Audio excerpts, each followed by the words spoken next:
Glória a Deus. Saúde, amada igreja, com a paz do Senhor Jesus, amém? Glória a Deus, que maravilha, que culto maravilhoso. Como é bom estarmos aqui na presença do Senhor, amém? Evangelho segundo escreveu São Lucas, capítulo 11, para a gente ganhar um tempo aqui. Glória a Deus, quero agradecer a Deus por mais essa oportunidade de estar ministrando a palavra do Senhor. Agradeço a Deus pela vida dos meus pastores, pastor Ziel, pastora Glauciene, pastor Márcio, pastor Adriene, pastor André, pastora Neide, todos os nossos pastores aqui presentes. Que Deus abençoe a vida de vocês.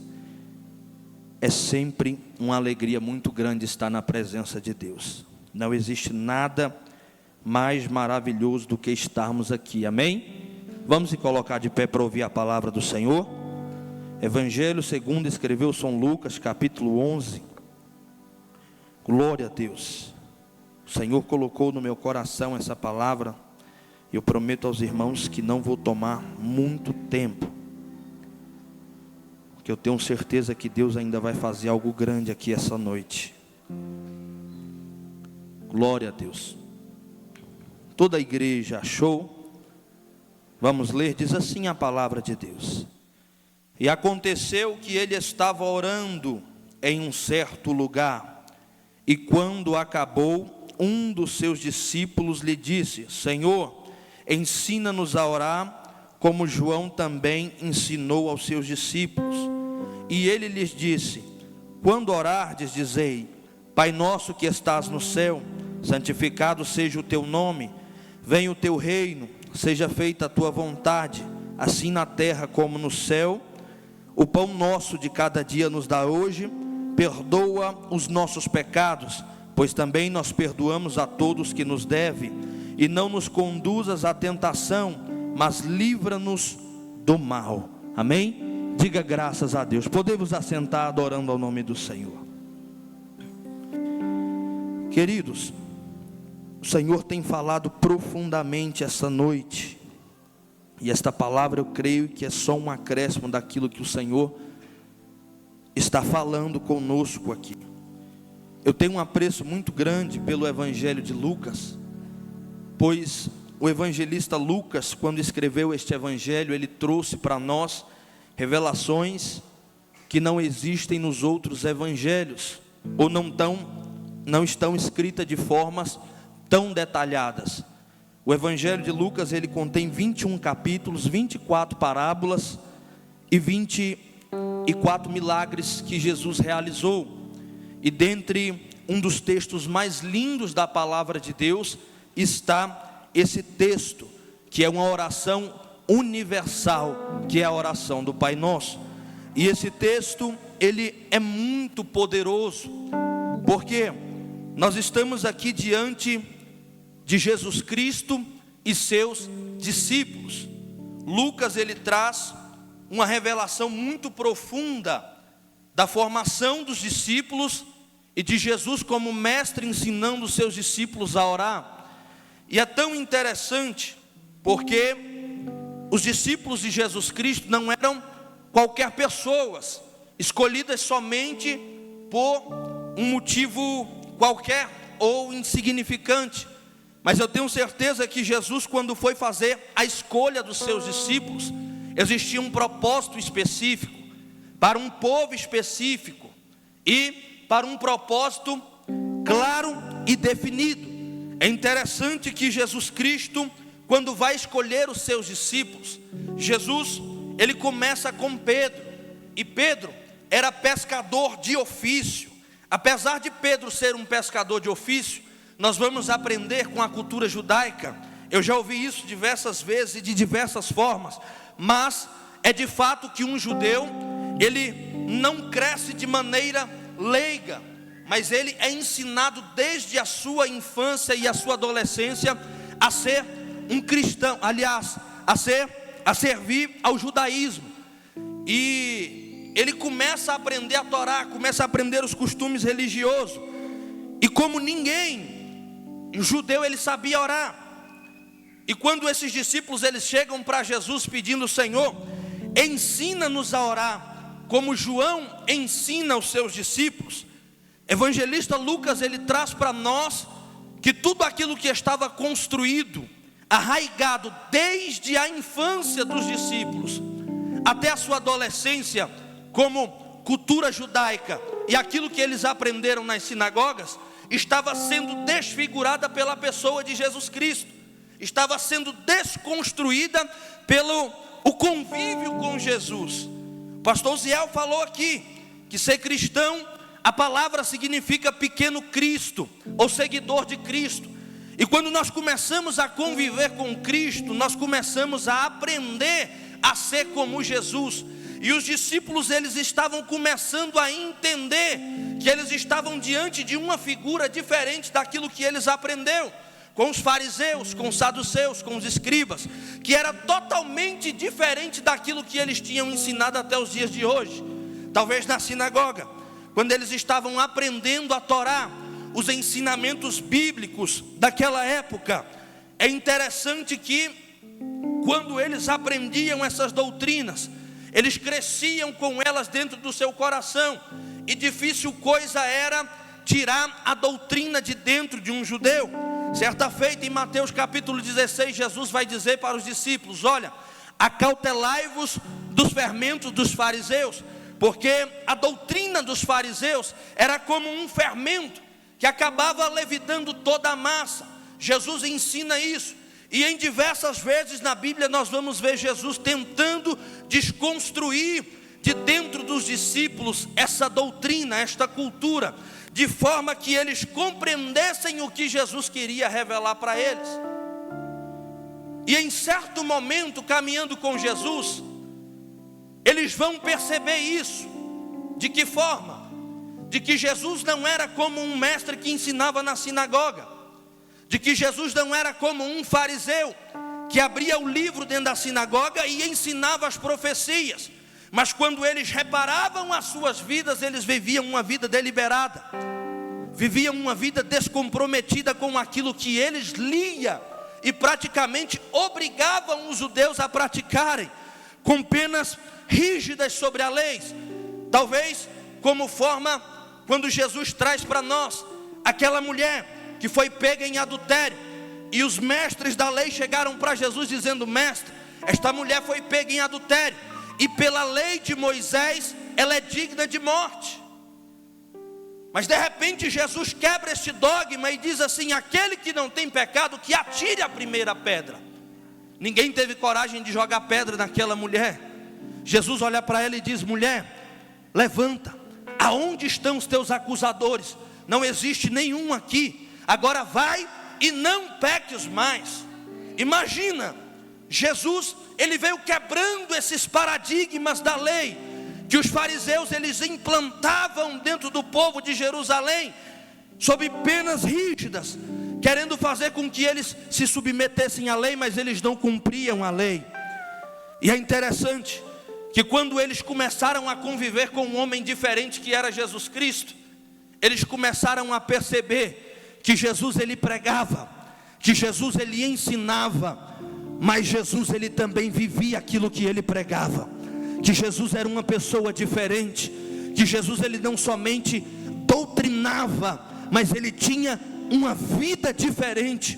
E Jesus, quando estava orando, ele volta da oração, e os discípulos olham para Jesus, e de repente eles percebem tudo que nós aprendemos na sinagoga, tudo aquilo que foi colocado dentro do nosso coração até hoje, é muito bom, a lei ela é maravilhosa, é muito bom ser um cristão, ser um judeu, adorar a Deus, mas quando eu olho para a figura de Cristo, eu consigo ver que Ele é diferente, e que eu preciso ser como Ele. Olha que coisa extraordinária, o Evangelho é isso. A palavra de Deus ela aponta a figura de Cristo. Enquanto os fariseus apontavam a lei, Jesus trouxe as boas novas apontando a figura do Pai, que veio para salvar a humanidade e nos ensinar a ser como Ele. Oh glória! Isso aqui é tão poderoso e tão lindo, que quando Jesus disse assim: olha, vocês vão orar assim: Pai nosso que estás no céu. figura da oração que Jesus ensina para os discípulos é essa: Pai nosso que estais no céu. Primeiro, os judeus eles sabiam orar. Os judeus, como ninguém, eles sabem orar. Pastor Uziel e os irmãos que estiveram aqui agora em Jerusalém sabe que os judeus eles se debruçam sobre o muro das lamentações e passam dias orando, se movendo no muro das lamentações, dirigindo a Deus as suas preces, porque eles aprendem de pequeno a prática da oração. Então o judeu ele sabe orar, mas perceba isso, que eles estão falando para Jesus: ensina-nos a orar, porque até hoje o que nós aprendemos sobre oração, e quando nós tivemos orar, é diferente, é algo totalmente diferente. Por quê? Porque a oração ela não é somente uma prece. O judeu muitas das vezes ele leva a oração como uma prece. O que é uma prece? Você ora de praste, fazendo uma súplica, porque você está cumprindo uma obrigação. É uma obrigação orar. Ele está clamando. Mas a oração que Jesus veio ensinar aos discípulos e veio nos ensinar, quebrando todos esses paradigmas, era diferente. Jesus estava dizendo: a oração não é somente abrir a boca e suplicar, mas é um estilo de vida, é um estilo de conduta, é algo totalmente diferente. Em Mateus, Jesus, quando foi ensinar a oração, a primeira coisa que ele disse para os discípulos é esta: vocês vão fazer diferente dos fariseus. Como faziam os fariseus acerca da oração? Jesus disse assim: eles vão para a porta das esquinas gritar com palavras vãs e repetitivas, mostrando que estão orando, e usando palavras vãs e repetitivas, palavras decoradas, que não saía do âmago da sua alma, do seu coração, mas eram palavras que eles usavam apenas para enaltecer a figura de Deus e o nome de Deus. Mas Jesus disse assim: quando vocês vão orar, forem orar, vocês vão fazer diferente. Eles mostram que estão orando, eles vivem para se aparecer. A vida dos fariseus é mostrar que cumprem a lei, é mostrar que estão vivendo a doutrina. Mas vocês vão fazer diferente. Vão entrar para dentro do quarto e vão fechar a porta e vão orar ao seu pai que está no secreto. Ah, Senhor, mas eu aprendi desde pequeno que eu deveria mostrar que eu estava orando. Eu aprendi desde pequeno que eu deveria mostrar que eu era reverente à lei. Mas e agora, o que Jesus está querendo dizer para eles? A partir de hoje vocês vão esquecer isso, porque eu estou mais preocupado com a vida privada de vocês do que aquilo que vocês demonstram ser em público. Porque às vezes vocês demonstram em público, mas quando ninguém está vendo, vocês são uma figura totalmente diferente daquilo que vocês demonstram ser. Aí Jesus disse assim: eu vejo vocês no secreto. Oh glória, ninguém está vendo você orar, ninguém está vendo você ser crente dentro do seu quarto, talvez na sua escola, no seu trabalho, ou talvez quando vocês saem da porta da igreja para fora. Mas quem está vendo? Jesus Cristo está vendo você. Vocês vão orar ao seu pai que estiver no secreto. Perceba isso aqui, que o fariseu ele estava preocupado em mostrar, e ele estava preocupado em dizer para os judeus quem eles eram. Mas aonde estava a visão de Deus aqui? Aonde estava a visão de Jesus? E o teu pai que te vê aonde? Em secreto. A visão de Deus não está quando você está aqui dentro da igreja. Oh glória, aqui dentro da igreja a tua visão que tem que estar nele. A visão de Deus não está em você aqui dentro quando você, oh glória ao nome de Jesus, passou dessa porta para dentro. Mas Ele vai te observar quando você passar daquela porta para fora. Ele vai te observar quando você estiver dentro do seu quarto.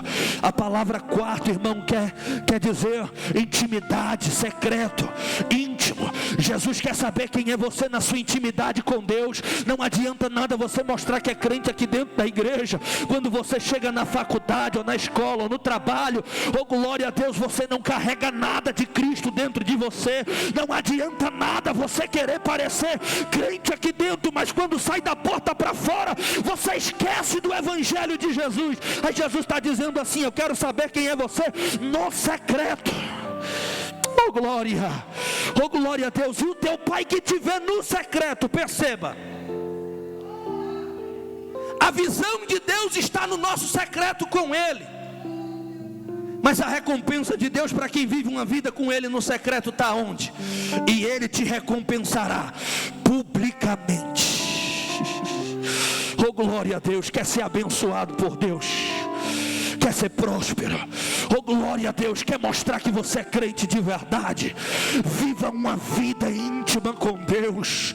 Seja Deus, oh glória, seja reverente a Deus dentro e fora da igreja. Seja obediente à palavra de Deus dentro e fora da igreja, longe e fora da visão do teu pastor. Quando os obreiros da igreja não te vê, seja o mesmo, continua carregando a marca de Cristo, porque enquanto o pastor não te vê, Jesus Cristo te vê lá fora, Jesus Cristo te vê na tua casa, Jesus Cristo te vê, oh glória a Deus, por onde você passar, você carrega a marca de Cristo. E qual o resultado disso? É vitória para a igreja do Senhor, porque quem vive uma vida de particular com Deus, a recompensa ela vem no público. Oh glória ao nome de Jesus. A visão de Deus está na nossa vida que nós temos com Ele, longe da lei. Jesus, Ele quebra isso, e Ele disse assim, ó: quando vocês forem orar, vocês vão orar assim: Pai nosso que estás no céu. Por que Jesus disse isso? Os judeus, eles aprenderam a suplicar, mas quando Deus dava vitória, eles viravam as costas. E eles não entenderam aquilo que Deus quis revelar para ele desde o princípio. Do Gênesis, da queda do homem, quando chegaram no Egito, escravizado durante 430 anos, quando saíram do Egito, se estabeleceram no deserto, começaram a rodear o deserto. Deuteronômio capítulo 8. Qual era o propósito de Deus? Deus mandando Moisés repetir diversas leis, Ele disse assim: fala para este povo que foi eu, Moisés, que fiz eles passear e rodear por esse deserto durante 40 anos, a fim de conhecer aquilo que estava no seu coração. Esse era o propósito de Deus. Aí Deus diz assim, ó: e como um pai mais abaixo corrige o filho a quem ama, como quem? Como um pai corrige o filho a quem ama, eu vos corrigi. Deus, Ele estava querendo revelar a sua paternidade para o povo, mas eles só conseguiam enxergar a Deus como um Deus distante. A palavra pai no grego é pater, supridor, nutridor e ajudador. Um pai, ele é para suprir, nutrir e cuidar. Uma das palavras que mais me chama a atenção é que Deus, Ele é nutridor. E esse é o maior problema do ser humano com Deus, porque a nutrição, ela não é da forma que nós pensamos. É por isso que muitas das vezes nós não aceitamos quando lemos na Bíblia que a glutonaria é pecado, porque comer demais não é bom. Quando você se alimenta demais, você não está se nutrindo, mas muitas das vezes você está fazendo mais mal para o seu corpo do que bem, quando você se alimenta de forma errada. E o povo no deserto, ele tinha esse problema. Quando Deus derramou o maná, quando eles sentiram fome, Deus falou: agora eu vou nutrir o meu povo. Aí Deus manda o maná. Só que Deus deu uma lei para Moisés e diz assim: Moisés, manda o povo colher somente o que eles precisam para se alimentar hoje, porque pela manhã eu vou mandar de novo. Mas aí o ser humano, com a usura, com a ganância, sabe o que eles fizeram? Celeiro, começaram a estocar maná, começaram a acumular maná para o outro dia, sendo que Deus já tinha dito que mandaria no outro dia a quantia necessária. Aí o que aconteceu? Quando virou o dia, o maná apodreceu. Resultado, Deus estava querendo ensinar eles que Deus sabia a quantidade certa que eles precisavam comer, que Deus sabia o que eles precisavam para aquele dia. O ser humano hoje, ele não consegue compreender que Deus, ele é nutridor. Se Deus não abarrufar os nossos celeiros, se Deus não encher as nossas contas bancárias, se Deus não nos acumular de ouro, então para nós Ele não é Pai.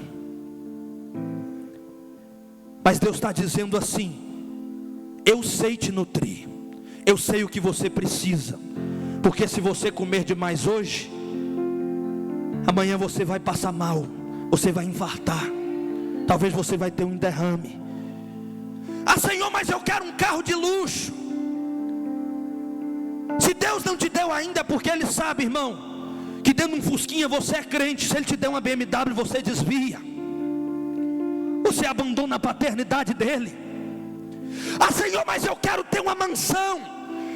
Se Deus não te deu ainda, é porque Ele sabe que na primeira oportunidade, quando Ele derramar sobre a sua vida, talvez você esqueça que Ele é Deus. Esse foi o problema de Deus com Israel no deserto. Oh glória. Aí Deus estava dizendo assim: eu sou Pai. Oh glória a Deus. Eu sei cuidar de você, eu sei te nutrir, eu sei exatamente aquilo que você precisa, e eu sei te ajudar. Olha que coisa interessante. Você está bem vestido aqui nesta casa de oração, você se alimentou bem hoje. Sabe o que é isso? É o cuidado de um pai com você. Se você chegou até aqui em segurança, sabe o que é isso? É o pai que está cuidando de você. Se você está forte, tem energia para adorar Ele aqui essa noite, está saudável, oh glória a Deus, não está num leito de UTI, passando pelo vale da sombra e da morte. Sabe o que é isso? É o Pai te nutrindo, te dando saúde, te dando virtude, dizendo: filho, continua na minha presença, continua, oh glória a Deus, adorando o meu nome, porque eu estou cuidando de você, independente de qualquer situação. Levanta a mão para cima. O Pai está cuidando de você, Ele está suprindo as suas necessidades, Ele está te auxiliando naquilo que você precisa. Não precisa se desesperar, não precisa se debruçar sobre o berço da ansiedade, mas lança sobre Ele todas as suas ansiedades, porque Ele sabe cuidar de você, Ele sabe suprir todas as suas necessidades. Só você que acredita nisso, adora o nome do Senhor. E eu vou encerrar aqui. Adora o nome do Senhor. Oh glória a Deus, Ele é o teu Pai, Ele cuida de você. O Pai, Ele sabe corrigir o filho. Oh glória a Deus. Mas sabe o que é mais lindo sobre esta palavra Pai? Aleluia. Oh glórias ao nome de Jesus. É que um pai nunca vai abandonar o filho. Oh glória. Aleluia. Porque o amor paternal, irmão, aleluia, ele rompe qualquer barreira. Jesus estava dizendo para os discípulos: vocês me viram como um Deus distante até hoje, mas a partir de hoje eu estou perto de você. A partir de hoje eu sou o teu Pai. Se coloca de pé. A partir de hoje eu sou o teu Pai. Fique com esta palavra. Aleluia. Você não é órfão, você não está só, você não foi abandonado, mas Deus, oh glória a Deus, Ele assumiu a tua paternidade na cruz do Calvário, e Ele cuida de você. Amém, pastor Ziel Batista?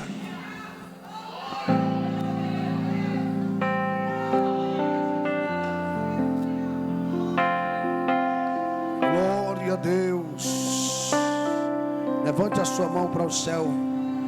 Só você que crê na paternidade de Deus, levante a mão para o céu. Aleluia.